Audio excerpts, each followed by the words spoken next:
Հիմա այդ մասը ոնց որ թե լուծման տարբերակները արդեն գտնվում են, իհարկե դժվար է տեխնիկապես այդ արտասահմանյան բոլոր կայքերը փակել, բայց փակվում է։ Բայց գովազդի մասով մի քիչ ավելի բարդ է, որովհետև գովազդը արգելված է, բայց բոլորը գիտեն, որ կան տարբեր հարթակներ, օրինակ ֆիլմեր դիտելու կամ չգիտեմ, ինչ որ նման on-line բաներ, երբ որ ֆիլմի ընթացքում քեզ մատուցում են ինչ որ մի հատ անհասկանալի անհայտցակման բուկմեկերական ընկերության գովազդ, ու ստացվում է, որ մենք օրինական ընկերությունների գովազդը սահմանափակելով այն մյուսների համար ավելի մեծ հնարավորություններ ենք ստեղծում։ Այդ առումով, այսինքն այդ ապօրինի գովազդի առումով որևէ քննարկում ունեցել է կառավարության գործընկերների հետ։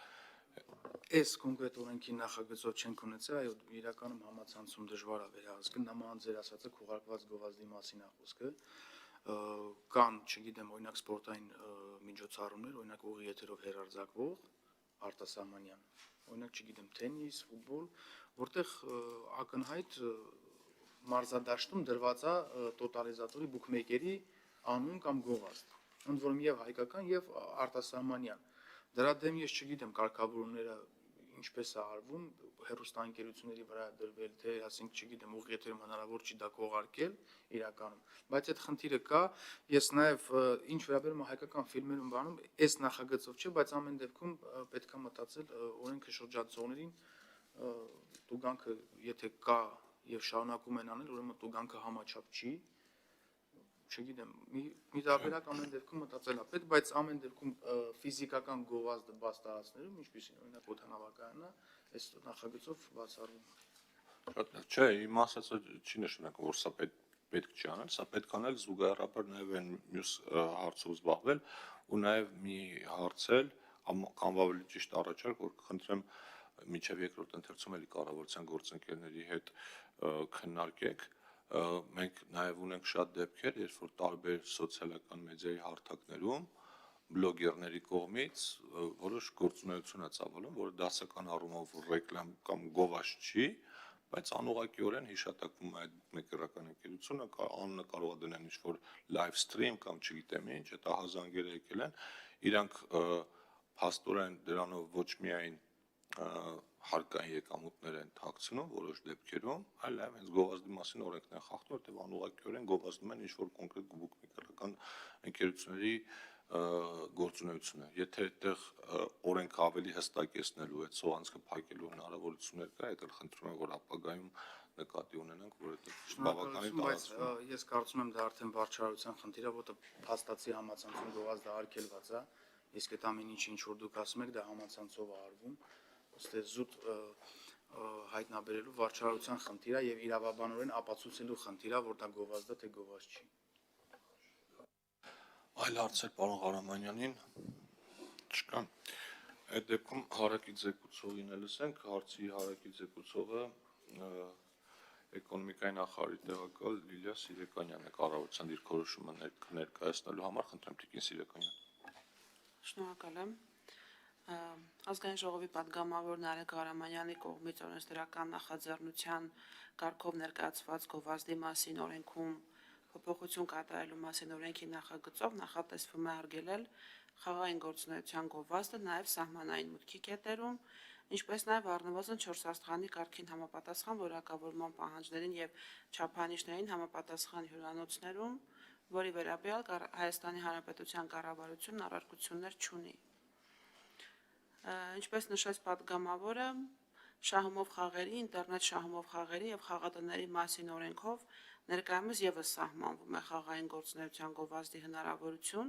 Հայաստանի Հանրապետության սահմանային մուտքի կետերում, ինչպես նաև առնվազն 4 աստղանի կարգին համապատասխան որակավորման պահանջներին եւ չափանիշներին համապատասխան հյուրանոցներում։ Այդ իսկ պատճառով ունենք առաջարկություն առաջինից երկրորդ ընթերցման ժամանակ երկու օրենքների միջև հավանական հակասությունները ծածկելու նպատակով նաև իրականացնել փոփոխություններ այն իրավական ակտերում, որտեղ որ արդեն նշվեցին։ Ելնելով վերօգնելից առաջարկվում է դիտարկել շահումով խաղերի, ինտերնետ շահումով խաղերի, խաղերի եւ խաղատների մասին օրենքում եւս նույնանման փոփոխություն կատարելու նպատակահարմարության հարցը։ Այսքան։ Շնորհակալություն։ Հարցեր, ելույթներ չկան։ Պարոն Վարդան, ավելացնելու բան ունեք, Տիկին Սիրեկյան դուք չունեք։ Այդ դեպքում քվեարկում ենք հարգելի գործընկերներ, ովքեր են կողմ, որպեսզի հանձնաժողովը դրական եզրակացություն տա գովազդի մասին օրենքում փոփոխություն կատարելու մասին նախագծին կողմ, դեմ ձեռնպահ չունենք, եւ ովքեր են կողմ, որպեսզի առաջարկենք նախագիծը ներառել առաջիկա նիստերի օրակարգ էլի միաձայն կողմ, հարակից եկուսով հարգելի գործընկերներով կլինի, պարոն Ավետիսյան, Ալիկ Ավետիսյան։ Շնորհակալություն, հարցի քննարկումը ավարտված է եւ մենք այժմ անցնում ենք հանրագրի քննարկմանը։ Հարգելի գործընկերներ, մենք ՓՄԶ համագործակցության ասոցիացիայի կողմից ստացել էինք կոլեկտիվ հարագրով ներկայացված առաջարկություններ, իհարկե, եւ սա հիշեցնեմ, որ նոր գործիք է, գումարման ազգային ժողովն է օգտագործում, բայց մեր հանձնաժողովում արդեն մի քանի անգամ այս գործիքը օգտագործել ենք, չնայած դեռևս չենք ունեցել դեպք, երբ որ հանրագրով ներկայացված առաջարկները ընդունենք, բայց ամեն դեպքում չի նշանակում, որ այս ամեն ինչը անիմաստ է ու անարդյունք։ Հիմա մենք ստացել ենք երկու հանրագիր, հետո այնպես էր ստացել, որ մի հանրագիրը, այն հաջորդը արդեն իր մեջ ներառում էր այն նախորդ հանրագրի առաջարկները, դրա համար մենք հեղինակների հետ խոսեցինք եւ մյուս հանրագիրը հետ կանչվեց։ Հիմա ունենք այս մի հանրագիրը, որտեղ մի քանի առաջարկներ կան,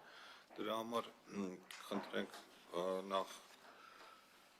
ՓՄԶ համագործակցության ասոցիացիայի ներկայացուցիչ պարոն Ավագյանը, Հակոբ Ավագյանը ներկայացնի 10 րոպեվա ընթացքում ինչ են առաջարկում անել կամ չանել, որից հետո հարց ու պատասխան մենք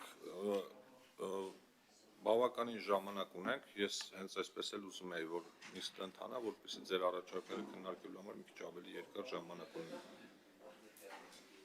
Հա, կներկայանամ։ Խնդրեմ, պարոն Ավագյան։ Ես հիշեցնեմ, որ մենք քվեարկելու ենք հարգելի գործընկերներ այս եզրակացություններին վերաբերյալ։ Խնդրեմ։ Շնորհակալություն, նախ շնորհակալություն պարոն Թունյան, որ արձագանքել եք հանրագրին, իրականում ձեր բացման խոսքում, որ ասացիք, սա նաև դուք հուշեցիք փետրվար ամսին, երբ որ մենք առաջարկել ենք տնտեսական հանձնաժողովի հետ հանդիպում լինի իրական ՓՄԶ-ի հետ, դուք տարբերակներից մեկը նշեցիք այդ, որ կա սենց գործիք հանրագրի, որը եւս օգտագործեցինք։ Ընդհանրապես անցած տարվանից սկսած, երբ որ այս երկու նախագծերը նախ անցած տարվանից սկսած, երբ որ քննարկվում էր, մենք բոլոր հնարավոր գործիքները օգտագործելով փորձում ենք որպես փոքր ու միջին բիզնեսի շահեր ներկայացնող կառույց ասել, ներկայացնել, զգուշացնել այն խնդիրների մասին, որոնք մեր ՓՄԶ-ները կունենան եւ արդեն ունեն։ Դա եղել է եւ գրավոր տեսքով եւ կառավարության ղեկավարին եւ առանձին գերատեսչության ղեկավարների հետ ենք հանդիպումներ ունեցել, ներկայացրել եւ նաեւ տնտեսական հանձնաժողով։ Նույնիսկ որ այս գործիքը հերթական օրինական գործիքն է, որ ես ինքս անձնապես ասեմ, իմ սպասելիքները մեծ չի, որովհետեւ նախորդիվ եղած հանդիպումները, ես եմ էլի կանխած գալով ասում, որ դուք չասեք, որ սպասելիքները մեծ է կամ մոտենում է 0-ի, ինքս եմ ասում, որովհետեւ մենք նաեւ առիթ ունեցանք ամսի 18-ին Դիլիջանում կազմակերպված գործարար աշխատաժողովին ուղիղ ներկայացնելու խնդիրը կառավարության ղեկավարին, հասկանալով, որ ամենակարևորը իր որոշումն է եւ իր մոտեցումն է, եւ հիմա իմ մոտ այդ կարծիքը չի փոխվել, որ ցավոք սրտի պատկերը շատ սխալ է ներկայացված որոշում ընդունողի մոտ եւ ունենք այն ինչ որ ունենք եւ սրան կանրադառնանք այն ժամանակ, երբ որ ավելի շատ բողոքի ակցիաներ եւ ճնշումներ լինեն։ Թե չէ տեղեկանքները եւ այլն, ես հիմա պատրաստ եմ էլի կետերով ներկայացնեմ, այնց էական նշանակություն չեն ունենում։ Մանավանդ որ այսօր կառավարության նիստին էլի կառավարության ղեկավարը ասել է, որ օրենքի հետաձգումներ ինչի ենք անում, ավելի լավ մտածենք, նոր ընդունենք, ով որ հետաձգման նախագիծ բերի, այդ նախարարը կազատվի աշխատանքից, տենց մոտավոր ես հասցրեցի կարդամ, կարող է բառերը մի քիչ լավ չեմ ցիտում։ Հենց սկսեմ դրանից, պարոն Թունյան, հարգելի պատգամավորներ, հա, պարոն Աղազարյան, մեզ հետ են հաշվապահների ասոցիացիայի նախագահ Հերմինե Թովմասյանը, իրավաբանների ասոցիացիայից Անահիտ Մատինյանը, Աստղիկ Մատինյանը եւ գործադների միության նախագահ Վահագն Համբարձումյանը, ինչու որովհետեւ այս պարոն Թունյանը, որ ներկայացրեց մեր վերջին հանրագրում, մենք նաեւ ավելացրեցինք մեր նոր ստացած նվերը, որը ապրիլի 4-ին ընդունվեց եւ հուլիսի 1-ից ուժի մեջ է մտնում հաշվապահները ու իրավաբանները, որ հուլիսի 1-ից անցնում են ավելացված արժեքի հարկի դաշ։ Պարոն Ալավերդյանն էլ ճանաչում եք ֆինանսների նախարարության ներկայացուցիչը։ Հարգելի պարոն Թունյան, հարգելի պատգամավորներ, ես հենց սկսում եմ դրանից մեջբերելով այսօրվա կառավարությունում նստած հնչեցված միտքը։ Ինչպես է ընդունվել այս օրենքը, առանց ազդեցության գնահատման, որի մասին կա սահմանված կարգ, հենց կառավարության 2020 թվականի ընդունված որոշումով, որով առնվազն պարտադիր է, որ մենք գործ ունենք այնպիսի շահառու խմբի հետ, որը ներկայացնում է 50,000-ից ավել գերփոքր բիզնեսի, չեմ ասում ՓՄԶ-ի, գերփոքր բիզնեսի, եւ այս որոշումները խոսքը գնում է 2023 թվականի հոկտեմբերի 23-ին Պետական եկամուտների կոմիտեի կողմից ներկայացված օրենքի նախագիծը, որով խստացվել է վարչարությունը շրջանառության հարկ վճարողների համար եւ 2024 թվականի հունիսի 12-ին ընդունված օրենքը, որով դրույքաչափերն է բարձրացվել, որոնք ուժի մեջ են մտել հունվարի 1-ին։ Սրան ավելացավ նաեւ վերջին նախագիծը, ինչպես հիշատակեցի, հարկային օրենսդրության փոփոխությամբ, որով 2025 թվականի հուլիսի 1-ից այլևս հաշվապահներն ու իրավաբանները իրավունք չունեն գործելու այլընտրանքային հարկման ռեժիմում։ Բոլորս 3 նախագիծերը, բայց հունիսին եւ 2023-ի ընդունվածը վերաբերում են 50,000-ից ավել գերփոքր բիզնեսին, որոնց նկատմամբ տեղեկանքը տրվել է միայն ֆինանսների նախարարության կողմից, որտեղ ներկայացված է ֆիսկալ բաները, այսինքն կանխատեսումները, ինչպիսի ելքեր կլինեն եւ այլն, եւ բազմաթիվ այդ թվում պարոն Թունյանից եմ լսել, այդ թվում կառավարության ղեկավարից եմ նշել, որ նշվում է, որ հարկի բարձրացում չի լինելու, հենց Ֆիննախի այդ նախագծում ամփոփաթերթում մայիսի 2-ի 2024 թվականի կառավարության նիստի ամփոփաթերթում նշված է, որ այս նախագծով լրացուցիչ 18 միլիարդ ավել եկամուտ է կանխատեսվում բյուջեում։ Բայց որպեսզի ազդեցություն գնահատում արվի, թե ինչպիսի շերտերի հետ մենք գործ ունենք, օրինակ ասում ենք առևտրի ոլորտում մենք նայել ենք այնտեղ անարդար վերաբերմունք է 2.5 անգամ հարկը ավելի բարձր է մյուսների հետ, այստեղ տենց ընդհանուր գծերով է նայվել, առանց խորը նայելու, թե այդ առևտրի ոլորտ ասելով մենք ունենք բազմաթիվ խմբեր, ունենք խմբեր, ովքեր շոր, կոշիկ եւ այլն ներմուծում տարբեր երկրներից, այդ թվում ոչ դիվանագիտական հարաբերություններ ունեցող երկրներից, եւ այնտեղ փաստաթղթավորման շղթան այդ գերփոքր բիզնեսի ուժերից վեր է ապահովել այնպես, ինչպես ցանկանում է հարկային քաղաքականություն մշակողը։ Ունենք, ասենք, մանրածախ առևտրով զբաղվող մթերք եւ առաջին սպառման ապրանքներ վաճառող գյուղական համայնքների, սահմանամերձ համայնքների խանութներ, որոնք լրիվ ուրիշ տրայեկտորիայով է իրանց այդ գնորդ մատակարար շղթան կառուցվում։ Ունենք ոսկու շուկան, որը լրիվ առանձնահատուկ վերաբերմունք է պահանջում, թե նախկինում սրանց հարցը լուծված չէր, թե հիմա ավելի վատ չի լուծվում։ Ունենք արտադրության ոլորտ, որը մինչև 2025 թվականի հունվարի 1-ը աշխատում էր շրջանառության հարկի ի սկզբանե 2013 թվականի ներդրված գաղափարախոսությամբ շրջանառություն անգամ տոկոսադրույք պարզ եւ կանխատեսելի հաշվառումով։ Իրան հունվարի 1-ից բերեցինք բարդ հաշվառման ռեժիմ, առանց հաշվի առնելու իր մոտեցումները ու ընդհանրապես առանց հաշվի առնելու այն վատ ցուցանիշները, որ կան մեր երկրում, եթե չգիտեք, ՓՄԶ-ները կազմում են ակտիվ տնտեսվարողների 97%-ը, իսկ նրանց 94%-ը գերփոքր բիզնես են, իսկ նրանց 50%-ից ավելը զբաղվում են առևտրով եւ արտադրող ունենք ընդամենը 10%։ Ու մենք նորից այդ արտադրողների նկատմամբ հունվարի 1-ից բացահայտեցրեցինք։ Օրինակներ բերեմ, որը ապացուցում է ոչ թե ես իմ ասած, որ տենց չստացվի պարոն Թունյան էմոցիոնալ եմ ասում, դրա վառ օրինակներ, երբ որ ընդունվեց որոշումը ուժի մեջ մտավ եւ ֆինանսների նախարարությունը մեր ներկայացրած տարբեր ձևաչափով, թե փոխնախարարի տնք հանդիպե, թե ԱԺ-ում, թե գրավոր, օրինակ խնդիրներից մեկը ընդունեց, որ առևտրի ոլորտով զբաղվող տնտեսավարողները անցած տարվա իրենց փաստաթղթով ձեռքբերումները ստացվում է, որ հունվարի 1-ից հետո չեն կարող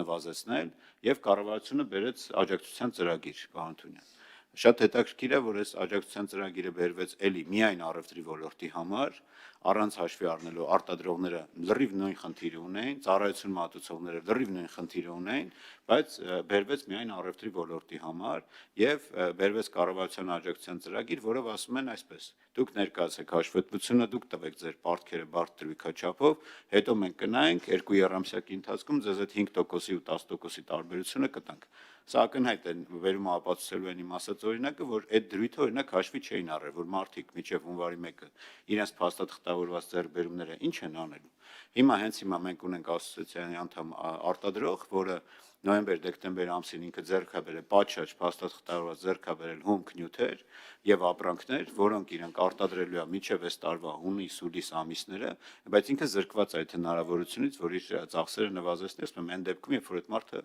աշխատում էր ավելի բարձ ռեժիմով։ Կամ հաջորդ օրինակը, որ ապրիլի 4-ին նախագահան ստորագրեց այդ հաշվապաների եւ իրավաբանների վատթարացնող նորմերի հետ, բերեցին վարչական ծախսերը, որ ավելացնեն որպես ծախս։ Այսինքն սա եւս չենք մտածել այդ ծախսերից որ մասն ենք դնելու այդտեղ, որն ենք անելու որպես ծախս։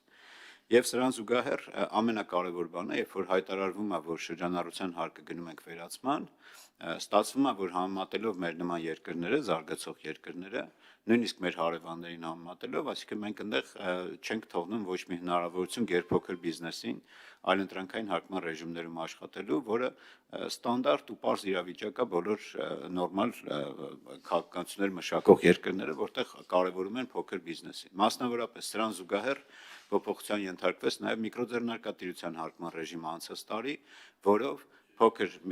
ասենք, բիզնեսները, ովքեր միկրոձեռնարկատիրության հարկման ռեժիմում էին աշխատում, արգելվեց նրանց կողմից դուր գրված հաշիվ ապրանքագրերը բիզնեսի կողմից, հակառակ բիզնեսի կողմից ծախս ճանաչելու։ Այսինքն այստեղ թողեցինք միայն business to customer բանը, նաև հակասելով մեր ասացին, որ մենք ուզում ենք այնպես անենք, որ բիզնեսը զարգանա, իսկ բիզնեսները զարգանում են նաև business to business բաներից։ Հիմա եթե շատ արագ փորձեմ ինչ-որ ոլորտներով բերեմ, օրինակ նույն առևտրի ոլորտը իմ մատնանշած այն խումբը, ովքեր բերում են ապրանքներ։ Երևի ձեզ հայտնի է կամ տենց առիթ ունեցել եք, գիտեք ոչ դիվանագիտական հարաբերություններ ունեցող երկրներից կամ միջնորդ ընկերություն, ինչքան գիտեմ Կավկաս Տրանսա կոչվում, վրացական ընկերություն, որը այդ ապրանքները ձևակերպում է, բերում է այստեղ։ Հիմա եթե նույնիսկ այս լոգիկայով դա ծախս է համարվում, ասենք իր կողմից դրած փաստաթուղթը, ապա այդտեղ խնդիրը առաջանում, բոլորդ անգիր գիտեք, թե այդ գումարը ոնց է վճարվել։ Այսինքն այդ մարդիկ գնացել են հարևան երկիր, կանխիկ վճարել են, այդ ապրանքը այս ընկերությունը բերել է, տվել է այստեղ։ Հիմա եթե ես որպես տեսուչ կամ նայեմ, միևնույն է այդ ամբողջ շղթան չեմ լուծում, որովհետև չկա բանկային փոխանցում ու չի կարող լինել բանկային փոխանցում։ Նույն խնդիրը ունենք Իրանի հետ հարաբերություններով, երբ որ այդ մանր-մունր ապրանքներն են բերում մարդիկ, ինչ որ ձև բերում են, ինչ որ միջնորդ ընկերություն տալիս է այդ բեռնափոխադրման փաստաթուղթը, բայց եթե ես ասեմ, ապա ինձ դուր պատշաճ փաստաթուղթ, որ դու բանկային փոխանցում ես, այդ մարդը չի կարող, ֆիզիկապես չի կարող այդ փոքր բիզնեսը ներկայացնել։ Ոսկու ոլորտից բերեմ օրինակ, ասում ենք, որ դուք եք պարոն Թունյանն հետ ասել, որ ֆիզիկական անձից երբ որ առնում ենք որպես հունք, ապա այդ ոսկի համար այդ եկամտային հարկի միջնորդավճարը ազատված է, որտեղ առնում ենք ֆիզանձից։ Այո, եթե ու սկսվում է այդ եթեները, պատշաճ պայմանագիր կնքի, ֆիզիկական անձի հետ բանկային փոխանցում անի եւ իրականացնի։ Արդյոք մեր այդ փոքր բիզնեսը, մանավանդ հաշվի առնելով, որ հիմա իր համար էական թանկ է լինում իրավաբանից ու հաշվապահից ավելի շատ մարջամ առնի հուլիսի 1-ից, ի վիճակի այդ ամեն ինչը իրականացնել, թե ոչ։ Մյուս կտորը, երբ որ եւ ոսկու շուկայում կա այս խնդիրը եւ այդ իմ ասած խանութում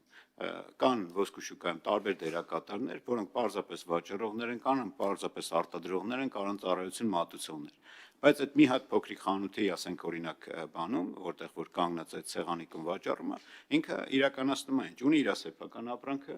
ունի ապրանք, որը վերցրել է, այսպես ասած, իպահա վերցրել, որպեսզի վաճառի, հարկային օրենսդրությունում դրա անունը դրված է կոմիսիոն վաճառք, հա, որը իրականացնելու համար եւ ընդհանրապես կոմիսիոն եթե ձևակերպի եւ եթե ինքը հանդես չի գալիս պրինցիպալի անից, ապա ինքը ավտոմատ դուրս է թռնում շրջանառության հարկի ռեժիմից, որովհետեւ մենք հասկանանք սրա մարժան ինչ է, արգելված է։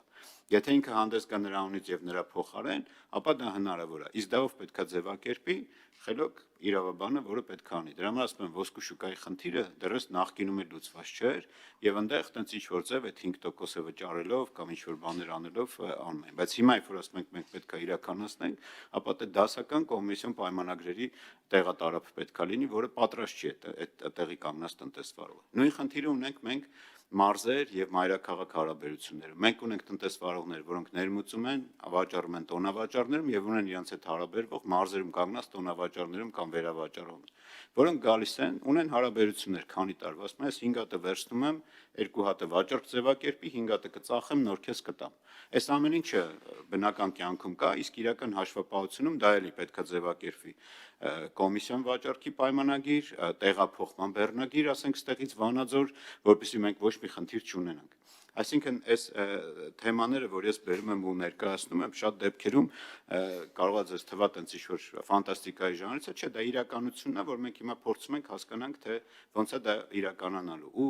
մեծ արդյունքում ստացվում է, հեսա մեր հաշվապահ գործընկերներն էլ այդ կփաստեն, այսօր շրջանառության հարկի հաշվարկ լրացնելը եւ ընդհանրապես բերել հասցնել նրան, որպեսզի այդ փաստաթղթա շրջանառությունը ամբողջովին լինի պատշաճ մակարդակի, շատ ավելի բարդ է դարել, քան ընդհանուր հարկման դաշտում աշխատել։ Ու այս մոտեցումն էլ, որ մենք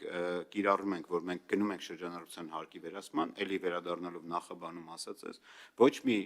բան չունենք, ապացուցողական կամ հիմնավորում չունենք, ինչու։ Միգուցե ճիշտ է մեր երկիրը հրաժարվի տարիներ առաջ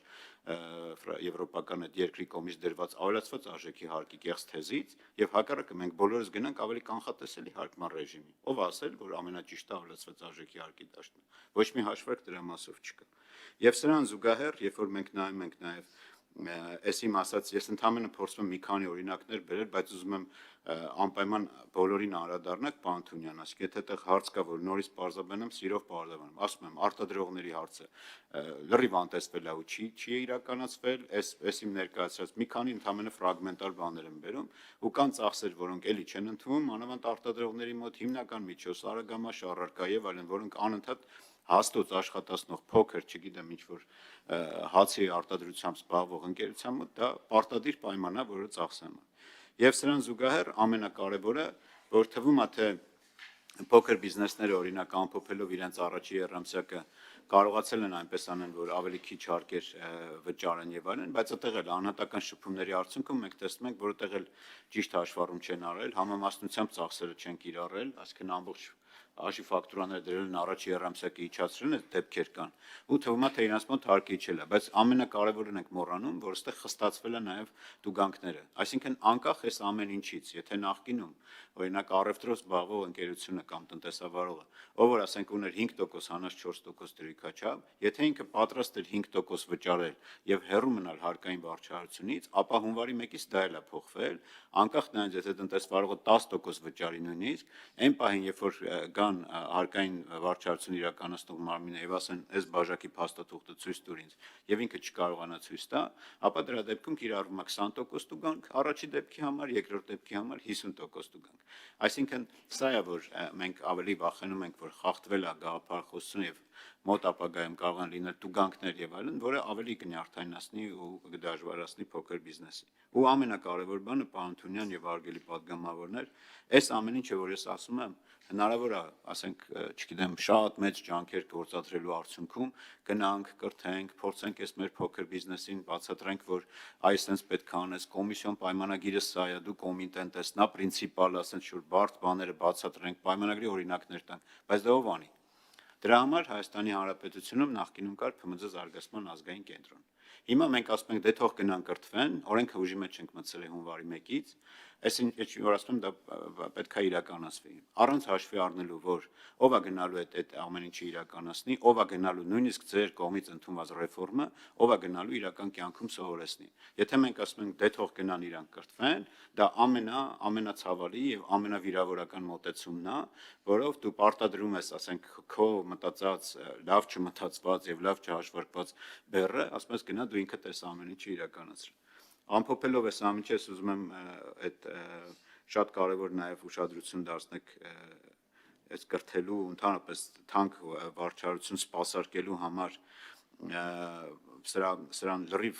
տրամաբանությունից դուրս է գալիս այն հարցը, որ ինչու ենք հաշվապահներին ու իրավաբաններին էլ հուլիսի 1-ից ծանրաբեռնում ու դարձնում ենք անհասանելի այդ ծառայությունները, ավելի անհասանելի փոքր բիզնեսի համար, որտեղ էլի այս տրամաբանության մեջ չի տեղավորում, ես կխնդրեմ այդ մասով իմ գործընկերները խոսան, մանավանդ, որ այստեղ լուրջ խնդիր կա, որ տարվա կեսից կանխատեսված կամ պլանավորված բյուջեի առնվազն խախտում է լինում այդ ծախսերի մասով, որ տարվա կեսից նման վատթարացնող նորմ ընդունելը պարզապես անընդունել է։ Ելնելով այս վերոգրյալից, պարոն Անտոնյան, ինքնանպատակ չենք առաջարկում ենք կասեցնել հունվարի 1-ից ուժի մեջ մտած այդ դրույթները, պատրաստակամություն ենք հայտնում իրար հետ գնանք ազդեցության գնահատում անենք, որովհետև մեր նման կառույցների մասնակցությունը նաև ձեզ թույլ կտա, որպեսզի դուք ավելի իրական տեսնեք պատկերը։ Ես ամենևին չեմ ասում, որ փոքր բիզնեսի մեջ չկան խափողներ, շրջանառություն թաքցնողներ եւ այլն։ Ես այս օրինակը Դիլիջանում կառավարության ղեկավարին էլ բերեցի, ասում եմ, նույն ձևի 18 թվականի հունիսին շատ հայտնի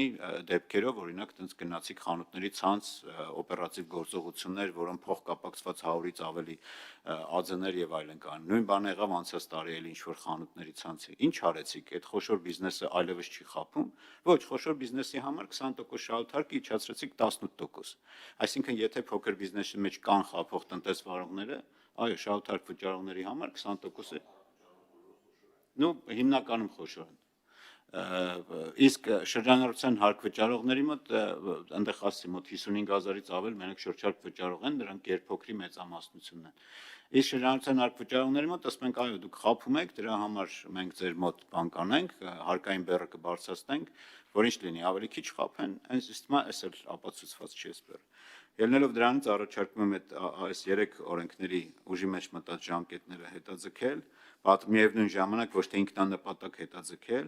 նախ մենք հասկանանք դուք ինչ հարց եք ուզում լուծեք, ուզում եք բացահայտեք այդ խափողներին, ապա տեղել ենք պատրաստական աջակցել եւ գտնել ավելի լավ լուծումներ եւ ամենակարևորը, որպեսզի դրանք անեն ազդեցության գնահատումների հետ կազմված լուծումներով եւ ոչ թե միայն ֆիսկալ մեծությունների։ Այսքանը շնորհակալություն։ Շնորհակալություն, պարոն Ավագյան, մի ճշտող հարց տամ, հետո մի քանի հարցեր ունեմ, հետո դիտարկումներն էլ կանդրադառնանք։ Նախ տեխնիկական հարց։ Մի քանի անգամ որ նշեցիք, որ ոչ դիվանագիտական հարաբերություններ ունեցող երկրի հետ Պակիստանը նկատի չունեք, չէ՞։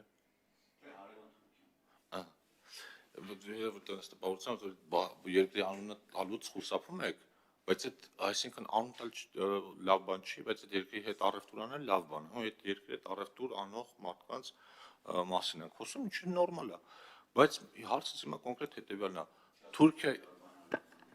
ուզում եմ ասել, որ դուք Թուրքիայի անունը տալուց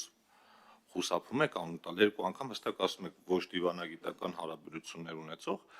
բայց երբ որ մարդը կոնկրետ Թուրքիայի հետ առևտուր անում, դուք իրանց դեպքերն եք չեն նշում, որ իրանք չեն կարող փաստաթղթ, այսինքն առևտուր անելը հետները նորմալ եք համարում, բայց անունը տալը երկրի նորմալ չեք համարում։ Նորմալ չեմ համարում, իրականում դա իմ համար անձնապես դա իմ համար շատ ծանր բան է, որ մենք մեծ կախվածություն ունենք թշնամի երկրի հետ, եթե հետ եք ուզում լսեք, այտենց կարող է տա այդ անունը, բայց այտենց չտվեցի, իմ համար ինքը թշնամի երկիր է, ու իմ համար դա շատ ծանր է թշնամի երկրի հետ առևտուր անելը, պարզապես չուզեցա կոնտեքստը փոխենք գնանք քաղաքական մասով։ Եթե հարցը գնահատական, բայց գնահատական չեմ տալիս, դա լավ է, ես ասում եմ իրականությունն է ու ինչա կատարվում։ Ու նույն օրինակը բերեցի ոչ թշնամի, էլի հարևան երկիր Իրանի հետ, որի հետ մենք ունենք դիվանագիտական հարաբերություններ, բայց չունենք բանկային հարաբերություններ։ Այդ դեպքում, պարոն Ավագյան, կարծում եթե հարցը գնացնած քաղաքական կողմի վրա, եթե համարում եք թշնամի երկիր, ուրեմն դուք Թուրքիայից ապրանք ներմուծողների խնդիրը այստեղ չպիտի բարձրաձայնեք, որովհետև Թուրքիայից ապրանք ներմուծողը նպաստում է Թուրքիայի կամ ձեր ձևակերպումը թշնամի երկրի տնտեսությանը, այսինքն հիմա համ համարում եք թշնամի երկիր, համ անունը չեք ուզում տալ, համ էլ ասում եք Թուրքիայից ապրանք վերողները չեն կարող, դե ձեր տրամաբանությամբ ավելի լավ, կարող են Թուրքիայից ընդհանրապես ապրանք չբերեն, ուրիշ երկրներից բերեն, այս հարցն է փակվել ավտոմատ։ Շատ լավ։ Բայց հարցս հետևելն է, կոնկրետ տնտեսական մասն է վերում, Թուրքիայից ապրանք ցավոք չեն կարող, որևէ մեկը Թուրքիայից որ ասեցի չեմ կարող։ Ես նկարագրեցի շղթան, ոնց է տեղի ունենում միջնորդ կազմակերպության կողմից եւ այդտեղ բանկային փոխանցման շղթան խախտվում է։ ու էլի վերադառնալով դրան ես այդ դաշ չեմ տալի գնահատական, որտեվ հանրագիրը դրան չի ուղղված։ Ես դրա համար այդ երկրի անունը չտվեցի, բայց որ ուզեցաք տալ, տվեցի այնպես, ինչպես ես եմ մտածում, ու իմ համար ինքը թշնամի երկիր է։ Իսկ ես այդ մարդը չեմ, որ արգել եմ, որովհետև եթե ես արգել եմ, ապա ես առնվազն այլընտրանք պետք է դնեմ ու կամաց արգել եմ եւ նպաստեմ նրան, որ այդ մարդիկ ստեղ արտադրեն այդ ապրանքը, այլ ոչ թե ասենք լոլիկը արտադրեն ու 3 անգամ ավելի էժան թուրքական լոլիկը հայտնվի, որը հայտնվի նաև մեր երեխեքի ստամոքսում։ Այսինքն եթե ուզում եք գնանք այդ դաշտ, եկեք առանձին քննարկում դնենք այդ դաշտ։ Չէ, մի անգամ արգելել էինք, հետո տեսանք, որ մեկը այսպես թե այնպես թուրքական ապրանքը գալիս էր Հայաստան, որտեղ դրա պահանջարկը կար։ Բայց հարցը դրան չէր վերաբերում, հարցը տեխնիկական էր, որ ասում ենք հնարավոր չի, ասեցիք ուժերից վեր է փաստաթղթաշրջանառություն ապահովել է։ Ուզում եմ ասել, կարող է ուժերից վեր լինի, բայց դա անհնարին չէ, այսինքն ըստ մեր կարգավորումների, եթե մարդը ցանկանում է, որ կարող է դա անել, որովհետև կան նաև տնտեսվարողներ, որոնք Թուրքիայի հետ առևտուր են անում ու փաստաթղթաշրջանառություն ապահովում են։ Երկրորդը, դուք նշեցիք, որ մի կողմից ասում ենք սա լրացուցիչ հարկային բեռ չի, բայց նաև նախագծի հիմնավորման մեջ գրած էր, որ 18 միլիարդ դրամ հարկային մուտքեր են ապահովելու, եթե չեմ սխալվում, այդտեղ նշված էր այլ հավասար պայմանների դեպքում։ Այսինքն, եթե գործող կարգավորումների դեպքում տնտեսվարողները շարունակեն իրենց նախկին գործելավոճը, ոչինչ տեղի չունենա, ոչինչ չփոխվի, իրենց ծախսերը չփաստաթղթավորեն, իրենք լրացուցիչ հարկային ծանրաբեռնվածություն են ունենալու, բայց մեր ձեր հետ ունեցած տարբեր քննարկումների ժամանակ թե ֆինանսների նախարարության ներկայացուցիչները, թե մենք կարծեմ թվաբանորեն ցույց ենք տալիս, թե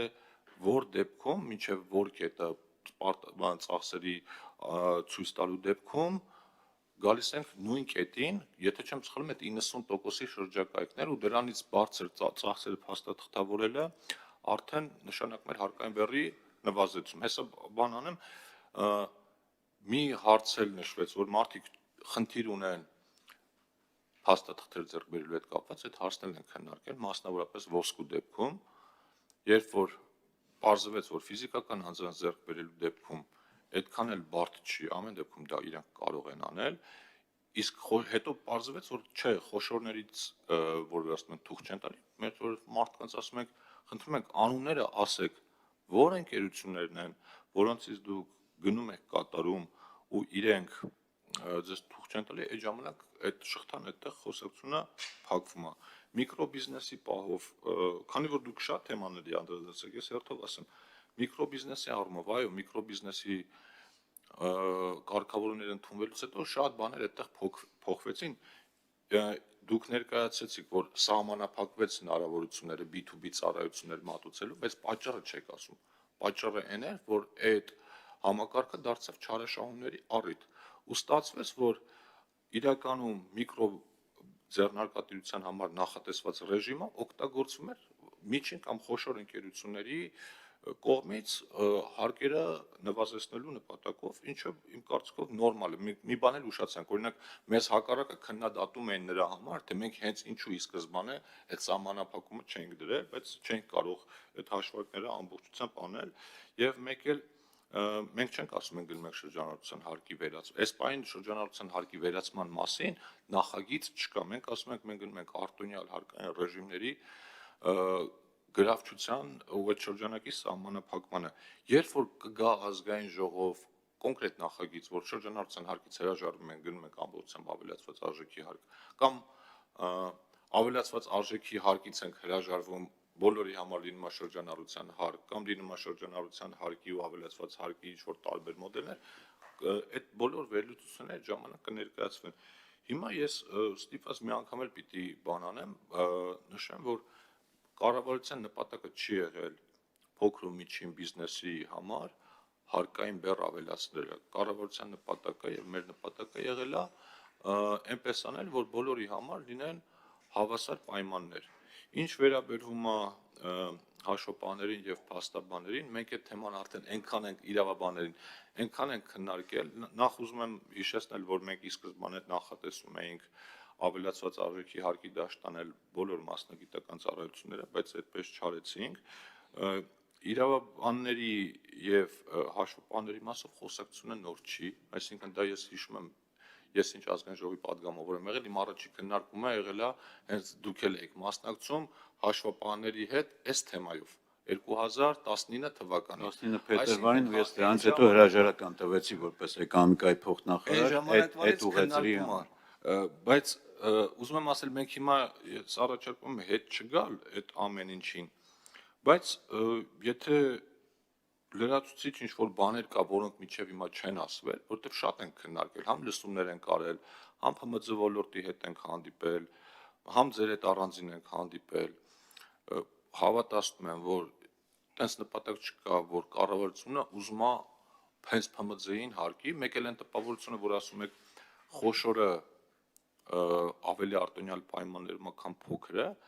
եւ շահութահարկը իջեցնում եք խոշորի համար այդ բնդանման հետ ընդհանրապես համաձայն չեմ իմ կարծիքով մենք ընդհանրապես պիտի մի հատ էլ հասկանանք իրար հետ միասին թե մենք ընդհանրապես ՀՄԶ ասելով ինչ ենք հասկանում հիմա որ նայենք շահութահարկ վճարող այնքան մարդ տնտեսվարողներ կարող է լինել որ դասական ՀՄԶ-ի ձևակերպման տակ մտնում են օրենքի առումով եթե սխալվում եմ ասեք Ես կարճ արձագանքեմ, որովհետև պարոն Թունյան, իրականում իմ վերած բոլոր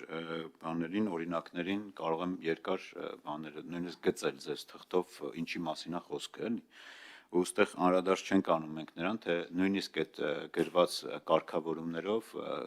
կարող են իրականացնել, թե չէ։ Հենց այդ է իմ ասածը, որ մենք ազդեցության գնահատում չենք անում, որ մենք ասում ենք գերփոքր։ Ես ընդհանրապես երբ որ ասում եմ ՓՄԶ-ի նկատում եմ ՓՄԶ աջակցության մասին օրենքի սահմանումը, որտեղ դա է մեր երկրում սա, որի մեջ այո, ձեր ասածը կա, շահութարկ վճարողներ կան։ Այսինքն հենց ընկերություն կա, մեր գործընկեր ունենք մենք էլի հաշվապահական ընկերության, դուք էլ երևի նկատում եք օրինակ ինքը կոնկրետ դեմ ասում, օրինակ ինչու պետքա բաները հաշվապահները ՆԴՍ վճարող չլինեն, sense ինքը այդ գիծն է տանում, էլ, բայց ինքը չգիտես ինչի Արամ Աշուղյան, չգիտես ինչի ինքը կռիվանում օրինակ բանի հետ, Գեղարքունիքի մարզում անհատ աշխատող հաշվապահի հետ։ Ես չգիտեմ ինքը ում հետ է մրցակցում, բայց այո կան բիզնեսներ, ես ինքս էլ իմ փորձով ունեցել եմ 13 թվականին, ես որ հաշվապահական ու հարկային խորհրդատվական ընկերություն էի հիմնում, ի սկզբանե ինքը ՆԴՍ-ի դաշտի մենք թիմում գրեցինք ավելացված արժեքի ընդհանուր հարկման դաշտում աշխատելու, ինչու, որովհետև մեր մասնագետներին ես ի սկզբանե դարձրեցի ընկերության փայատեր։ Դա 13 թվականին, որտեղ նրա կոնցեպտը ուրիշ էր, ու այդ ընկերության նպատակը չէր անհատ, չգիտեմ, Վարդուշ հաշվապահի հետ մրցել, բայց այդ անհատ Վարդուշ հաշվապահը այսօր սպասարկում է մի քանի գերփոքր բիզնեսի, եւ այսօր իր կարիքը կա։ Հենց այդ է դուք որպես քաղաքականություն մշակող եւ ընդունող, մշակող չէ, ընդունող օրենսդիր մարմին, դուք նաեւ այդ տեղեկանքը պետք է ուզեք։ Մի լավ ընկերել ունենք, էլի գիտեք, որ ասում է, եղբայր հաշվարկ անել եք, դուք այդքան հաշվապահ ունեք, որը կարում է ավելացված արժեքի հարկի հաշվարկը լրացնել։ Չնայած պարոն Համբարձումյանը միշտ հիմա բերում այդ օրինակ, ասում է շրջարկի հաշվետվություն հիմա ավելի դժվար է դարձել, քան ԱԱ-ի։ Ասածս այն է, պարոն Թունյան, ես հասկանում եմ մոտեցումը, բայց այս բոլոր կետերի տակ առնվազն կես ժամանոց վարժություն կա, որ պետքա դնեմ, ես ձեզ բացատրեմ ինչի նկատի ունեմ։ Բայց մենք տենց հիմա ես ասեմ դուք ասեք իմ գոնե ձեր մոտ կարմիր լույս վառվում է, որ ըստեղ իմ ասածների մեջ կա խնդիր, որը ես կամ բերում եմ ձեր օրինակը, ձեր ի նկատի չեմ, գործադիր մարմնի հեղինակի օրինակը, որ մենք բարձրացրել ենք խնդիրներ ինքը վերցրեց մի հատը, լուծեց աջակցության ծրագրով, բայց ես էլի համարում եմ, որ լավ լուծում չի, ձախ ձեռքով աճականջը բռնելն է։ Հարց ենք տալի, ասում ենք այդ նույն խնդիրը արտադրողն էլ ուներ, ծառայողություն մատուցող, այդ խեղճի խիչը լուծեցիր։ Ինչի որ ինքը փոքրամասնություն է, ինչի որ հայկական արտադրող չունենանք, այսինքն էսա իմ հարցը, դուք ինքներդ, ի նկատի ունեմ քաղաքականություն, բերել է այդ հարցը, ասում ենք խնդիր կա, չէր լսում, գնաց ընդունեց, հելան մարդիկ մի քանի հոգի բողոքեցին, ինչի առևտրականներից ավելի շատ էին այդ ներկայացուցիչ։ Կամ մենք բողոքի չափը հաշվում ենք մարդկանց քանակով, անկեղծ ձեզ ուզում եմ ասեմ, այդտեղ հակազդեցություն էլ կա, խնդրում եմ տենց մի չափեք, որովհետև կան հակառակ աշխատող բաներ էլ, մեխանիզմներ էլ, որ մարդկանց պահում են, որպեսզի դուրս չգան փողոց կամ իրենց ձայնը ասեն։ Բայց ես տենց չեմ չափում, ես փորձում եմ էլի ամեն անգամ, ասում եմ, թե կառավարության ղեկավարին, թե ձեզ, թե մեր գործընկերներին հատ-հատ բերել օրինակներով ներկայացնել, որ խնդիրը կա։ Պարոն Ավագյան, այդ առումով մարդկանց քանակով ընդհանրապես այդ կարծում եմ գոնե մեզ այդ մասին պետք չի ասել, որովհետև այնպես չէ, որ ով որ շատ աղմուկ անում նշանակում է ինքը ճիշտ է, ընդհանրապես այդ մոտեցումով չեն կարող շնորհվում ու եթե մեկը խոսում է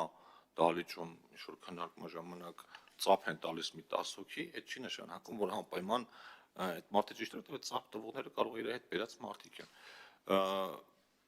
Կան բաներ, որոնք իրականում օբյեկտիվ են, որը մեկը չի կարող, ասենք կա process-ներ, որ բարդ է, կա process-ներ, որ ցավոք սրտի մեր տնտեսվարողների մի զգալի մասը այդ ռեսուրսը, այդ գիտելիքի, այդ փորձը, այդ հնարավորությունը չունի, որոնց հետ կապված պիտի աշխատանքներ տարվեն ու տարվում են, բայց այնպես էլ չի, այո, տարվում են։ Հիմա ասենք օրինակ պետական եկամուտների կոմիտեն աշխատում է այն ուղղությամբ, որպեսզի նույն այդ հաշվարկներ ներկայացնելը մաքսիմալ պարզ լինի։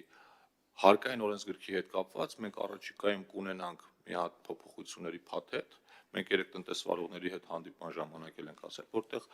վարչարարության, բարդությունների հետ կապված բազմաթիվ խնդիրներ կլուծվեն։ Հիմա գույքագրում է կատարում այդ խնդիրների, եթե ցանկանում եք, ես կարող եմ նաև բան անել, այդ կապը ապահովել, որ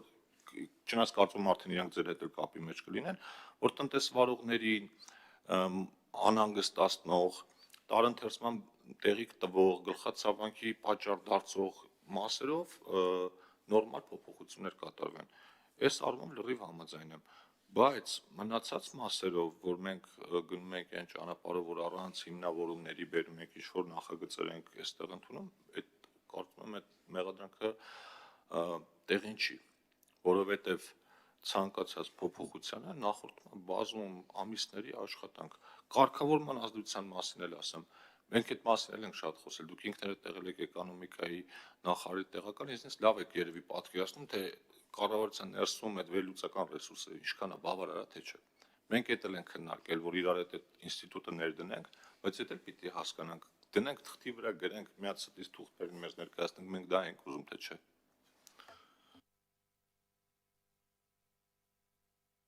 Հա, իհարկե։ Նախ շնորհակալություն կազմակերպելու համար։ Չէ, դու հիմա ես ամեն դեպքում շնորհակալ եմ։ Հա, բանը, ուրեմն պարոն Ավագյանի բարձրացած բոլոր հարցերն իրականում մտահոգիչ են, անկախ նրանից ինչքան է քննարկում անել, բայց սահմանված կարգով օրենսդրական չի անցել ունեցության կարգավոր բան այդ ազդեցության գնահատում ամենայն դեպս։ Բայց ես մի երկու հարցի մասին կուզեի խոսել, այդ ում հետ ենք մենք համագործակցելու, որ այդ փաթեթումներ արվենք, պարոն Թոնյան։ Հա, պետք է համագործակցենք, ես իմացա ինչ որ էլի կառույց կա։ Okay։ Պետք է հետ մենք քննարկել ենք, ես ներկայացրել եմ, ընդ որում ես ասեմ, որ պետք նորանշանակ նախագահան շատ լավ է սկսել, թու, այս երկխոսությունը, արդեն 3 նիստար։ Դե հա, չէ, շատ լավ է սկսել, մենք գնացինք ներկայաց մարդ, ասում եք խոսանք, այսինքն չի սպասում, էլի մի հատ ասենք անհեթեթություն դնեն իդրաֆտում, հետո մի քիչ սոցիալական ցանցերում կոպիտ ասած բունտ բարձրանա, հետո նոր նիստ անեն։ Մարդը ի սկզբանե սկսում է նորմալ աշխատում, հա։ Հիմա ներկայացրել ենք, մենք ստեղ ես ուրեմն Դիլիջանում աշխատաժողովի ժամանակ մի հատ խնդիր ներկայացրեցի կարևոր, ճշնամած վարչապետի համարել էր մի քիչ սարմանալի, որ տենց ոնց կլինի։ Նույնիսկ օրինակը բերեցի մեր պատգամավոր Կապանից է, ես էլ եմ Կապանից գիտի, մեր Կապանի մի հատ գայիշնիկի օրինակ բերեցի։ Ուզում եք սկզբից օրինակը բերեմ, հետո հետ դրվիթը, ոնց ուզեք։ Կապանը մի հատ գայիշնիկ է, որ ավտոն կանգնեցնում էր, ասում էր, չէ, հա, այդ ասում էր, որ դուք ես գալիս, ասում է Երևանից 3 հատ ակտերի գրում, ասում է, բայց ինչ եմ, ասում է, ուզում ես ասես Երևանից միջև թե 3 խախտում չես արել։ Հիմա այս նույն կոնցեպտով, նույն փիլիսոփայությամբ ինչ անում ՊԿ։ Նայեք, մտնում են ՀԴՄ ստուգման, շահագործման կանոնների խախտման։ Հիմա օրենսդրությունը նաև ձեր քվեարկությամբ թույլ է տվել, որ բանկային քաղաքացիքը վերցնեն։ Ну սենց ասում են դուր, թե չէ դատարան էլ տալիս է, ասում է շարից փորձանք, բանկային քաղաքացիքը տալիս է։ Նստում են բանկային քաղաքացիքը, վերլուծում, վերջին 3 տարիները, թե ինչքան ժամանակահատված, նայում են, որտեղ որ post տերմինալով ինքը տրամադրել է վաճառք արել, համադրում են ՀԴՄ բազայի հետ։ Հետին թվով։ Ինչ որտեղ որ ինքը չի համապատասխանում, արձանագրում են ՀԴՄ շահագործման կանոնների խախտում։ Բանկային քաղաքացիքը վերցնում են տնտեսվարող սուբյեկտից։ Այդ բանկային քաղաքացիքում կա մուտքեր, չէ, եկամուտ։ Պետակային շարժը համեմատում են ՀԴՄ շարժը։ Այո, Ինչ-որ ի՞նչն է պատը։ ասեմ ինչ նավատել է, հիմա ստեղ շատ դեպքերում ինքը այս գումարը, որ ստացել է, ՀԴՄ չի տրամադրել։ Օրենքի տառով խախտում է, չի տրամադրել։ Բայց սա արտացոլել է իր հաշվետվությունով եւ եկամուտի համար ինքը հարկը տվել է։ Եթե դուք ասեք, չէ, կապ չունի հետին թվով, ընդ որում ես ասեմ, մի հոգու մոտ մոտավորապես 70 միլիոն ակտ էր գալիս։ Սովորական մի հատ բան էր, խանութ էր, էլի։ Այդ հետին թվով նայել են։ Այսինքն ՀԴՄ-ի ամբողջ այդ բանը խախտման, արձանագրման ամբողջ այդ փիլիսոփայությունը լրիվ կորավ։ Դառնում է հետին թվով վերցնում են, նայում են որտեղ որ կա ու տուգանում են։ Սա ես էլ ասացի, ասի պարոն Վարշավետ, սա կոլապսի կընթարկի։ Ու մոտ մտան։ Դու ասես, ուրեմն պետք է քննարկվի, հասկանանք ինչ է։ Ես ճիշտ եմ հասկանում, այդ այն որ ՀԴՄ-ի ու պոստերի սինխրոնացման խնդիրը որ քննարկվում է, որ համաժամանակի աշխատեն այդ երկու համակարգերից, վերջերս որ մենք դրա վերաբերյալ քննարկումներ ունեցել ենք, դրա հետևանք։ Այսինքն եթե այդ երկուսը իրարից սինխրոն աշխատեն, այդ ձեր ասած խնդիրը չի առաջանալու։ Տնտեսվարող սուբյեկտը չի տրամադրել ՀԴՄ, իրականում չի տրամադրել։ Խախտում արել, չի տրամադրել։ Խիեք ուզում կապեք, ես ասում եմ խախտում արել, չի տրամադրել։ Բայց այդ ամբողջ ժամանակահատվածում իր մոտ ստուգում չի եղել եւ ինքը այդ խախտումները բազմաթիվ արել է, բայց այդ գումարը, որ ստացել է, ինքը արտացոլել է, որը բանկով պետությանը չի բանկով արտացոլված է, չի կարող արտացոլել, ինքը արտացոլել է իր հաշվետվություններում եւ դրա հարկը վճարել է։ Այսինքն ձեր ասելով ստացվում է, որ տնտեսվարողը խանութում աշխատող կարա որևէ ապրանքի համար ՀԴՄ չտա, բայց վերջում անկեղծ պետությանը ներկայացնի, ասի ես այսքան միլիոն դրամի Ոչ, չի կարա, ես խոսքս վերաբերում է հետին թվով տուգանելուն։ Եթե դրա նկատմամբ ուզում են կիրառեն, գոնե հետընթաց չգնան մի հատ մեծ sense այդ բնականաբար չտալը խախտում է։ Իմ ասածս, պարոն Տունա, խնդրում եմ նշեք, որպես ընդհանրապես չգնան հետ։ Եթե գալիս են իր մոտ ստուգում են անում տեղում հսկի, ախր ինքը հսկիչ գնման գաղափարը կորում է։ Պետք չի։ Պարոն Համբարձում, այդ մասը լրիվ համաձայն եմ, երեք որ տնտեսվարողների հետ հանդիպում ենք, այդ հարցերն են քննարկում, որ պետք չի տեխնիկական մոտեցում ցուցաբերել, այսինքն բովանդակային մոտեցում է։ Եթե տեսնում ես, այս մարդը միտում չի ունեցել ու բանա պետության այդ ակտիվը ազնիվ է եղել, ինչ որ տարի պատճառով պետք չի, բայց մենք նաև հասկանում ենք, որ կան դեպքեր,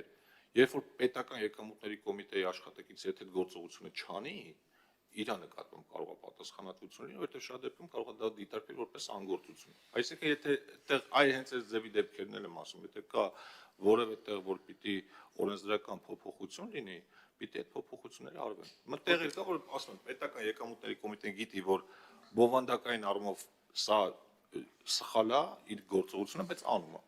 Որտեղ օրենքը դա պահանջում, որտեղ վախենում, որ հետո կարող է գան իրեն ասեն ինչի՞ չես արել։ Հետո մի հատ էլ դատի են տալի, հաղթում են, մի հատ էլ դա բողոքարկում է դատարանում։ Հետո գնում արդեն գիտենք, պարոն Տոնյան, իմ ասածս ուղղակի ես ձեզ ասում եմ, որ խնդիրը կա եւ խնդիրը ես հիմա պեկում եմ այդ հարցը ներկայացրել, իրանք քննարկում։ Ուղղակի դուք էլ տեղակ եղեք, վերջո օրենք ընդունող հաջան։ Ակտ չէ, ակտերի կույտ։ Մի հոգու վրա կարող ասենք արձանագրեն 200 հատ այդպիսի խախտում։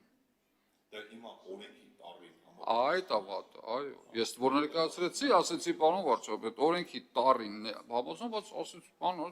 չպատկերացրեցի, որ դա ասենք 70 միլիոն ինչ անշանակում է այդքան։ Մի խոսքով, սա պետք է փոփոխության ենթարկվի։ Այս մեկ հարց, խնդրեմ դա նշեք։ Մեկ էլ մի հատ ես իմիջիալոց կուզեմ նաև խնդրեմ գործընկեր պարոն Ալավերդյանին երկրորդ հարցի հետ երկուսին էլ արձագանքել, որտեղ ես էլ կարող ամեն դեպքում քաղաքականություն մշակող իրանք են, թեկուզ վարչարական խնդիր է։ Նայեք, մյուս հարցը ցանկացած պարագայում, երբ որ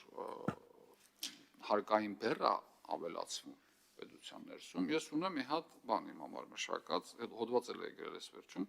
այդ քառանկյունին է, ում վրա է բեռը ընկնում։ Ուրեմն 4 սուբյեկտներ են, կրիչներ են բեռի, նայած որ հարկային բեռը ում վրա ինչքան անգնում, կարա նույնիսկ բոլորի վրա անգնի, կարա ոչ մեկի վրա, դա 4 պետությունն է բյուջեով, գործարարն է իր շահույթով, աշխատակիցն է իր աշխատավարձով եւ սպառողն է իր զամբյուղով, կապ չունի սպառողը վերջնականա թե միջանկյալ B2B էական չի, ով որ վաճառում է։ Հիմա մենք բաներին մենք 42 հաշվապահական գրասենյակի տալիս ենք ծրագրային ապահովման ծառայություն, հիմա ես որ ասոցիացիայից էլ դուրս ենք եկել, մենք իրանց հետ ընդ որում արդեն ես էլ իրանց էլ եմ ասել, կապ չունի, մենք մեր պրոդուկտը վաճառում ենք մենք Հայաստանում, դուրս ենք ուզում տանենք, Ծրագրային ավտոմատացումը ոչ միայն հաշվապահություն, ERP-ային ավելի շատ, բայց հաշվապահություն կա։ Հիմա ես իրանց հետ խոսացի, ասել ինչն է պատճառը, որ դուք դիմադրում եք, ես անցած անգամ էլ ելույթում ասեցի ազգային ժողով, ասի բացի դրանից ինչ պատճառ ունենք, էլի, եթե դուք կարող եք ձեր հարկերը հաշվարկեք տակ։ Ինչն է պատճառը, որ ասում եք, կամ ամենայն հարգանքով իրավ բաներն էլ, եթե երկու թիվ չեն կարողանալ հաշվարկել, խնդիր է։ Պարոն Ավագյանի հետ էլ եմ համաձայն, որ ասում եք կան հաշվապահներ, որոնք չեն կարող, բայց այդտեղ արդեն մեկ լուրջ խնդրում եք, էլի, արդեն քրթական հետ հաշվապահ չի կարող հաշվարկ ներկայացնի, այսինքն ինչ ասում, որ հոп, այո, այս աշխատում չեմ անում, բայց կան, կան։ Հա, չէ, իրանք ես ասել եմ, չէ, կան հաշվապահ, որ ռուսերեն են ուզում ասել, NDS-ին էլ MDS են ասում։ Հիմա դա լուրջ խնդիր է, որովհետև իրանք աշխատում են բանի գործարարի ամենացավոտ օրգանի հետ, գրպանի հետ են աշխատում։ Սա լուրջ խնդիր ունենք մենք հիմա։ Ո՞նց ենք ուզում։ Հիմա նայեք, տեսեք խնդիր ինչու՞մն է։ Բայց դե չեն ցավազրկում, հետո տանում են միջև ինֆարկտի։ Հիմա նայեք, տեսեք ինչ խնդիր ունենք մենք։ Ես իրանց հետ խոսացի, տարբեր ներկայացուցիչներ, այդ թվում էր 10 տարվա գործընկերների, ասի, խիչ, իրանց մոտ հիմա մի մտահոգություն կա,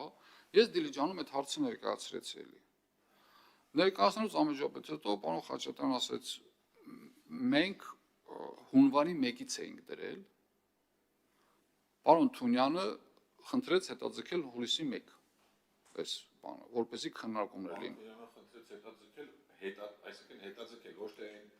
ավելի ուշ էին դրել, ես առաջ եմ բերել, ոչ թե հաջորդ տարվա հունվարի 1-ից էին դրել, ես ասեմ, չէ, առաջ բերել հուլիսի 1, այլ ավելի շուտ հունվարի 1-ից էին։ Պարոն Թունյան, ես այդքան միամիջ եմ, գիտեմ, որ հունվարի մասին է խոսքը։ Չէ, հունվարի 1-ը լավ, թվային, 2025 թվականի հունվարի 1-ից պետք է հետաձգվեր 2000, դուք խնդրեցիք հետաձգեցիք 2025-ի հուլիսի 1։ Ես ասեցի, հա, ապրած կենա պարոն Թունյան, որ հետաձգեց, բայց այս հետաձգումը նոր խնդիր առաջացրեց։ Այսինքն դուք չեք դուք հետաձգել եք ընդհանուր մասնագիտական համայնքի բաներ, մենակ հաշվապահներ չեն։ Հիմա տեսեք, իրանք ներկայացրած, ես խի բեռը ասեցի, ոչ մի պարագայում հնարավոր չի 30% շահութաբերությամբ աշխատող հաշվապահական եւ միջին եմ ասում, իրավաբանական գրասենյակները ունենան բեռի բարձրացում եւ չունենան գների վերանայում, բացառվում է դա։ Ուղղակի հնարավոր չի։ Այսինքն ոչ մեկ իրանց տնից գումար չի բերելու։ Իրանք արդեն սկսում են բանակցությունները, որ հաճախորդներ են։ Բայց այս պահին ունենք խնդիր, որը ես ներկայացրեցի նաև փոխվարշապետին, ասի պայմանագրերի հիմնական ճնշող մեծամասնությունը, ովքեր որ օրինական աշխատում են, տարեկան պայմանագրեր են։ Ինքը հարցեց, ասեց տարեկան է կնքվում, ասի այո, տարեկան է կնքվում եւ ասվում է, որ վերանայումը կարող են անել դեկտեմբեր ամսին։ Ասեց լավ, այդ ուրեմն քննարկման առարկա է, ասեց մենք տարեկանը, ասեց ամսեք, ասի ոչ, չկա նման բան, տարեկան ենք։ Ես դες հենց ասեմ, այն որ ընդհանրապես պայմանագիր չունի, ինչքան ուզում եք բեռը փոխեք։ Նրան խնդիր չունի։ Այսինքն մենք խոսում ենք այն հատվածի, ստվար հատվածի մասին, ովքեր որ ոչ թե ստվար, այլ մարդկանց մասին, ովքեր որ կնքում են պայմանագիր, ես տարբեր տեղերել ենք մենք խոսացել գրասենյակ, ասել չէ, հիմնականը կնքում ենք տարեկան, եթե տարվա վերջին կողմերը չեն ծանուցում, նորից 1 տարի ժամկետով նույն պայմաններով երկարաձգվում է։ Գնի վերանայում կանանք անենք դեկտեմբերին։ Անկամ եթե դուք կարողանաք գնի վերանայում, չգիտեմ, համոզելով, բաներ անեք, տարվա կեսից ՓՄԶ-ին գնի վերանայում արդեն խնդիր է։ ՓՄԶ-ների հետ էլ ենք խոսացել։ Սա մի արգումենտ, որ ասեց կքննարկենք եւ նախարարն էլ էս մոտիկացավ ֆինանսների նախարարն, ասեց հասկացանք խնդիրը ինչու՞մն է, քննարկենք, ասեց 4 հոգով քննարկենք, չգիտեմ, 4 հոգին հոգի, բայց դուք 4-ի մեջ եք։ Ասեցիք չէ, որ հաստատ մեջ եմ, գիտեմ, այդ ինֆորմացիան ասեց։ Հիմա խնդիրը ինչու՞մն է։ Իրականում երկրորդ կտորն էլ ասեմ։ Ես բազմաթիվ անգամ ներկայացրել եմ, որ պետեկամուտների կոմիտեն մեծ աշխատանք ունի անելու, որպեսզի ստվերից հանի բերի դաշտ։ Բանը ասեց փոխվարչապետի գից բանում խորհրդի նիստում փոխվարչապետը ասեց, ախր պարոն Ավագյան, շատ պահպանողական եք, ԵՊԵԿ-ի մասին կարծիք ունեք, ասեց, իրանք կարողանալու են անել, Աստված։ Ասենք ինչ ենք անում։ Ես խոսացի ՊԵԿ ներկայացուցիչի հետ, ասեց անկեղծ ասած չէի պատկերացնում, որ այդ կարգի խնդիրներ կա 80, 100, 120 տեղ լիազորված է անձը ու այդ անձը ոչ միտեղ գրանցված չի։ Հիմա ասում եմ գործողություններ ենք սկսել իրականացնել ու ես շատ ուրախ եմ, որ իրանք սկսել են, ասի կհասցնեք դուք, ասես չէ, դա կարճ ժամկետում, բայց ասես process-ները, իրանք հանել են բազաները ու սկսում են համադրել։ Շատ լավ աշխատանք են սկսել, անկեղծ ասած։ Չէ, հարկային բեռի բարձրացում չի լուծում, բայց ես երկու լուրջ խնդիրներ կայացրեցի։ Առաջինը խնդրում եմ արձանագրեք այն, որ տարեկան պայմանագրերը վերանայման խնդիր ունեն, նույնիսկ եթե իմին ասի, ինչ ասոցիացիա նախասի, ինչ պայմանագիր ունեք, պայմանագրը օրինակ է հետո վերցրել, կփոխանցենք ձեզ։ Ես չգիտեմ, չեմ հենց ինչ պայմանագիր է, որ ինքը տարեկան է։ Այսինքն վերանայման այս պահը իրականում բոլորը չգիտեն ոնց գնան, ասեն, որ տարվա կեսից պետք է վերանայենք։ Դա խորս տամ էլի, պայմանավորություն։ Այն որ պայմանագիրը կնքել են 1 տարով, դա խնդիր է առաջացնելու, բայց շատ անկեղծ բաց խոսում ենք։ Այս փոփոխությունը մինչև ընդունվելը մոտ երկար նախապատմություն է ունեցել 1 տարուց ավել այդ հաշվապահական ընկերությունը որ պայմանագիր էր կնքում ու գիտեր որ կառավարությունում քննարկում է բանի հարկման ռեժիմի փոփոխություն այդ ոնց էր 1 տարով տես պայման տես վստահ էր որ այդ փոփոխությունները չեն լինի կամ վստահ էր որ կլինեն այսինքն այդ ռիսկը ինձ թվում է քիչ թե շատ շարժից տեղյակ ցանկացած հաշվապահական ընկերություն բան արվել Այդ պայմանագրերը կնքվել են 5 տարի առաջ, 4 տարի առաջ։ Բա հիմա ասում եք տարեկան։ Դե մի քիչ ուշադիր էլի խնդրում եմ։ Տարեկան կնքված պայմանագրերը միջև տարվա վերջ, եթե չեն ծանուցվում, նորից 1 տարով հետաձգվում են։ Բա հաջորդը երբ որ պիտի արդեն Դուք դեկտեմբերին չեն ծանուցել, դուք դեկտեմբերին հələ ոչ մի խոսակ, խի դուք վստահ եք, որ այս ընդունվելու է։ խոսակցությունները երբանից է սկսել հաշվապահներին ավելացված արժեքի հարկի դաշտը։ Դեկտեմբերից է սկսել, բայց դեկտեմբեր ամսին Դուք գիտեք, ձեր հետ են սկսել խոսալ, պարոն Համբարձումյան։ 19 թվականից, լավ, մի քիչ էլ հետ գնանք։ Չէ։ Հիմա մենք իրար հետ խոսում ենք այն մասին, որ ամոթ են հաշվապահներին, որ կանխատեսումներ չեն արել։ Այսինքն հաշվապահները այնպես չի, որ այսօր զարթնեցին, 19 իմացան, որ բան է եղել։ Լավ, 19 թվին, հետո։ Մի քիչ բան չի, էլի, մի քիչ ինքը արդար չի, որ ասել, որ շատ անակնկալ էր, որովհետև մարդիկ գիտեն, ասենք, այդ թեման հա քննարկում է, գիտեն, հեսա մի ամիս հետո, 2 ամիս հետո գալու ազգային ժողով, լրանալու պահին իրանք կարող են ասեն, գիտես ինչ, եղբայր, ավտոմատ որ չերկայացվի, այստեղ մի հատ փոփոխություն կարող է լինի։ Եկեք հաջորդ պայմանագրի մեջ դրույթը ներառենք։ Ես որպես հաշվապահ մեծ հույս ունեի, որ հուլիսի 1-ից չի լինելու, հենց ձեր խոսակցության արդյունքում։ Հույս ունենալը նշանակում է նաև հավանական եք հավան, որ կարող է ձեր հույսը չարդարացվի, ճիշտ է։ Չէ, բայց ես կոնկրետ հենց ձեր հետ էլ խոսալուց, որ հետաձգման մասով ես հույս ունեցա, որ մինչև հունվարի 1 կլինի 26 թվականը։ Խիղճ դուք ասում, որ մենք սա լուրջ Ես ձեզ պարոն Համբարձում չէի կարող բանա։ Ես ձեզ ասել ենք, որ փորձենք այնպես անել, քննարկենք, տեսնենք հնարավոր թե չէ, բայց խոստանալ որևէ մեկը չի կարող, չեմ ասում, է խոստանալ, որովհետև ազգային ժողովը մենակ ես չեմ որպես բան։ Կարող է ես շատ կողմ եի, որ հունվարի 1-ից լիներ։ Կարող է շատ կողմ, այո։ Կարող է շատ կողմ եի, որ 27 թվականի հունվարի 1-ից։ Չէ, 26-ից դուք հիմա կողմ եք, որ 26-ից լինի։ Դե իմ անձնական կարծիքն է, այո, ես կողմ եմ 26 թվականի հունվարի 1-ից լիներ, բայց ազգային ժողովում որևէ մեկը չի կարող մյուս падգամավորների փոխարեն հավաստիացնել, որ օրենքի այս տարբերակով կընդունվի, ու դրա համար որևէ մեկը չի ուզում սխալ սպասումներ առաջացնի որևէ մեկի մոտ։ Լավ, հիմա ունենք ինչ ունենք։ Դե ես ընդունում եմ, կներեք էլի, որ շատ բան չանեք, հիմա նայեք։ Կան բաներ, որ դուք ասում եք, ես լրիվ ընդունում եմ, օրինակ, որ ասում եք, բանի այս հետին թվով ՀՏՄ-ների, այդ տեխնիկական մոտեցման, այս ամեն ինչը քննարկման ենթակա հարցեր է։ Էլի հարցեր կլինի, որ մենք տեղյակ չենք, դուք տեղյակ եք, դրանք էլ կարելի է լուծել ու շատ արդյունավետ լուծել։ Բայց երբ որ հանրագիրը գալիս ու մեջ ասում եք, բան արեք, արդեն ընդունված օրենք կասեցրեք, չեղարկեք, այսքան քննարկում, որ կասեցնելու լիներ, մենք այն քննարկումներից հետո դա չէինք ընդունի։ Այսինքն որ ընդհանուր շրջանցան հայկի օրենքն եք ասում, հա դե Հակոբ Փենամիտարի ասում է, Ասենք հիմա դրանց վերնագիրը, պարոն Ավագյան, պարոն Համբարձում, վերնագիրը սենց եք դրել։ Հանրագրի վերնագիրը վերացնել փոքր բիզնեսի համար սահմանված վատթարային հարկային փոփոխությունները բութ շրջանառության հարկի ռեժիմի դեֆորմացիան։ Հիմա որ մենք սա ընդունենք, կստացվի որ մենք խոստովանում ենք, որ մի քանի ամիս առաջ հարկային ռեժիմը դեֆորմացրել ենք առանց մտածելու, առանց բանանելու այդքան քննարկումից հետո երկրորդն էլ այստեղ բան կա որ դուք ներկայացել եք մենք հետո ենք իրականում այդ փոփոխությունը արել, այսինքն հա հանրագիրը որ հələ չկար հաշվապահների դեմ, բայց հիմա արդեն ընդունված փաստ է ու հետ քայլը լավ բան չի ու չենք էլ ուզում, որովհետև շատ ենք իրար հետ խոսացել այս մասին, եթե հիմա չեղարկելը հավանական լիներ, ուրեմն ամենայն հավանականությամբ դա ընդունված էլ չէր լինի այն տարբերակով, որ ընդունվել է։ Դրա համար ես առաջարկում եմ հարգելի գործընկերներ, մենք մեկը 2 ժամ էլ խոսանք այս հանրագրի պահանջների հետ կապված պարոն Ավագյանի հետ ընդհանուր հայտարարի չեն գա, բայց ես առաջարկում եմ մենք մեր համագործակցությունը կառուցենք այն կետերի շուրջ, որտեղ որ իրականում կարող ենք իրար հետ աշխատելով բան փոխել։ Օրինակ հենց նոր մի երկու բան ասեցիք ոտի վրա, որ կարող ենք դե սարքեն քննարկման առարկա, պեկի գործընկերների հետ, ֆինանսների նախարարության հետ, բայց արդեն ընդունված օրենքը հետ փոխելը հիմա պիտի քվեարկենք էլ, բայց դուք էլ գիտեք էլի, որ դա անհավատալի է, անկեղծ խոսում Եկեք իրարից տանջատեք հիմա այս բա։ Ես գիտեմ, որ անկեղծ խոսում Այ չունեք, հանրագիրը հիմա ստեն նստած քննարկում ենք, թեման նույն հանրագրի ներքո են քննարկում։ Քվեարկեք, ես բացասական եզրակացություն տակ գնանք բան ասուց խմելով մնացած թեմաների շուրջ։ Չէ, մենք ունենք հիմա նայեք, եթե դուք բացական եզրակացություն եք տալիս ընդհանուր այդ դեֆորմացիայի գաղափարին, հասկացանք։ Հիմա ես ձեզ ասում եմ, ունենք մենք գործատների միություն ներկայացրեց եւ ՀԴՄ-ի խնդիրը եւ ներկայացրեց հաշվապահների եւ վիրաբանների ժամկետի հետաձգման խնդիրը։ Երկուսն էլ ես հիմնավորեցի։ Դուք ասում եք ընդունում եմ ձեր ասածը։ Իրականում եթե մարդը 1 տարով պայմանագիր է կնքել եւ չի կարողանալու այդ պայմանագիրը վերանայի,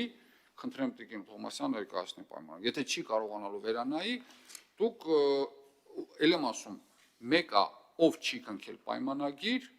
նրան չի վերաբերվում այս մեր քննարկումը։ Այստեղ նրան վերաբերում է երկրորդ մասը, վարչարությունով նրան բերենք դաշտ, որպեսզի կնքել։ Հիմա ես ասում եմ, այս երկու կետերի մասով ՀԴՄ-ի եւ բանի մասով, հետաձգման մասով զուտ, ել եմ ասում, հաշվապահները ընդունում են, ասում են մենք խնդիր չունենք։ Okay, մեզ հնարավորություն տվեք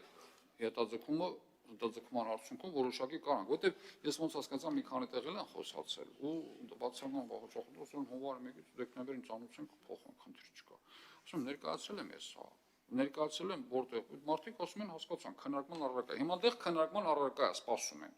Հիմա խնդրեմ դուք էլ այդ հարցին մասնակցեք։ Պարոն Ամբողջյան, ամբողջ խնդիրը գիտեք որտեղից է գալիս։ Ես կարող եմ շատ հարցերի հետ համաձայն լինեմ, կարող եմ շատ հարցերի հետ համաձայն չլինեմ, բայց որոշումները կայացվում են կոլեգիալ։ Հետո այդ որոշումները, որ կայացվում են, թեկուզ իմ անձնական տեսակետը տարբերվեի էլ, եթե ես քվեարկել եմ, ուրեմն դա այն պատասխանատվությունն է։ Եթե ես իմ համար սա այնքան սկզբունքային հարց լիներ ու ես այնքան բան լինեի, այնքան դեմ լինեի, որ գտնեի, որ հուլիսի 1-ից մնալը մեր տնտեսության վրա նենց բացասական ազդեցություն է թողնել, որ ես ներքին անհաշտություն եմ ապրել ու դրանից չեմ կարողանալ դուրս գալ, ուրիշ գործողություններ կան, ասենք կարող է ընդհանրապես բողոքի ակցիա կարող է, ես վերջերս պատահական հայտնվեցի Ես համաձայն եմ, պարոն Տնօրեն, որ դուք սրանից ստրես չեք տարել, բայց սրանից ստրես է տանելու մի ողջ համայնք։ Չէ, մենք էլ դրա փոխարեն լիքը բաներից ենք ստրես տանում։ Դե հիմա ստրեսը չափենք, ուղղակի ուզում եմ ասել, որ այդ քննարկումների ժամանակ ինչ է խոսվում, ով ինչ է ասում, հետո ոնց է ինֆորմացիան ասում, ու մոտ ինձ սպասումներ են ձևավորում, այդ դաշտի մեջ որ մտնենք, այդ դրտակից դուրս չեն գա։ Արդեն ընդունել ենք փաստացի օրենքը, ընդ որում ընդունել ենք մի քանի անգամ քննարկելուց հետո, անգամ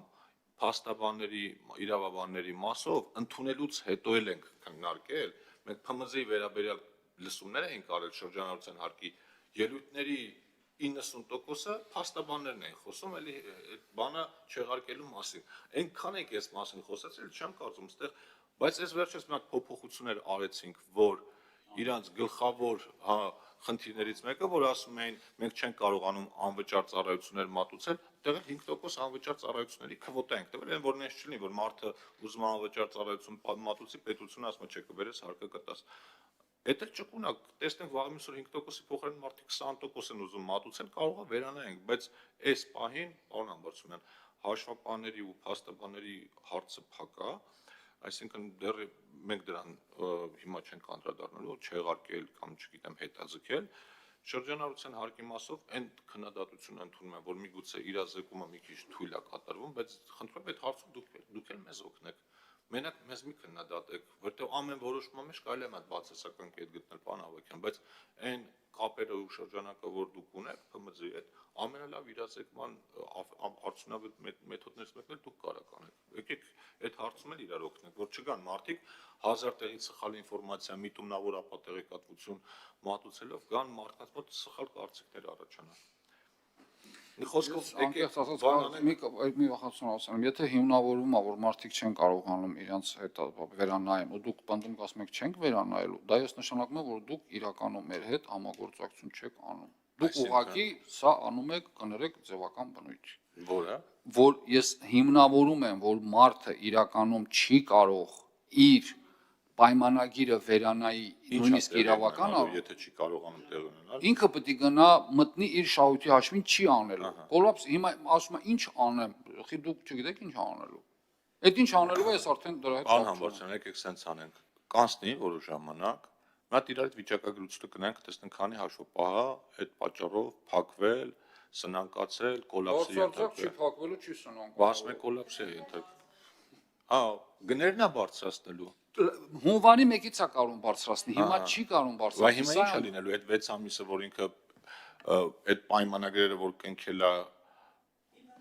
Իրա տնից փողը բերելու տա, 6 ամիս պետք է տնից դա էլ փողը։ հաշվենք, որ իր մի քիչ անզգուշության ու անհեռատեսության հետևանքն է, որտեղ ինքը 2 տարի առաջվանից գիտե պարոն Աբասյան։ Ինքս բան չեն ասում։ Ազգային ժողովի падգամավորը հանձնաժողովի նախագահ նման բան չի ասում։ Հիմա եկել եք հանձնաժողովի նախագահի, եթե հիմա ես ամբողջ բանը գործիքակազմը կիրառեի, շատ խիստ ռեգլամենտով պարոն Ավագյանը մենակ այստեղ ներկա կլիներ,